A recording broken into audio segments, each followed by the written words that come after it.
This is Ross with Tait Real Estate. What do we have today, Ross? Today we've got the gin cocktail. So obviously it's going to have gin in it. So we're going to put in 4 ounces of gin, and this is a drink that's stirred. Then we're going to put in just the gin cocktail? Gin cocktail, that's it. It's got a little triple sec in it, not much. It says this is for 2 people, so it's for 4 ounces, and this is a half an ounce. I think it's even a quarter. So just a splash of triple sec. Doesn't take much. And then angostura, is that how you say it? Sure. Bitters. Little bitters. Yep. Okay. And that goes in there as well. Not strong enough for this one. Uh-oh. Uh-oh. Uh-oh. Might need Dad to take over. No. Good one. Okay. I got it. Just a couple splashes of that. And Jamie's going to stir that up. And we're going to pour this into some martini glasses. Oh yeah, that's some simple syrup. I think it's a half an ounce, just a splash of it. You don't need much. Splash, eh? Yeah.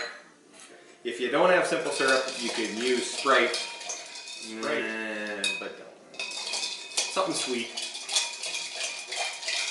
So this is kind of like a martini, sort of, where there's really not any mix in it. Okay. And Jamie made these wonderful exquisite twirls. Exquisite. That's a good one.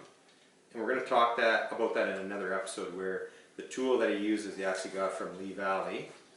It's a pretty simple tool, but it makes really good swizzles. Good. Okay. Since Jamie gave me more, that means he probably doesn't like this drink. Or he thinks he doesn't like it. Let's give it a try. Cheers. The gin cocktail. Gin cocktail.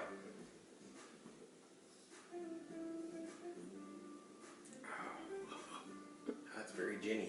Yeah, I could drink that. If you like gin, yeah, which I do, I'm not sure if I like that much gin, because it's basically just gin. That's just gin, but it's not bad. Cheers everyone, the gin cocktail. Cheers.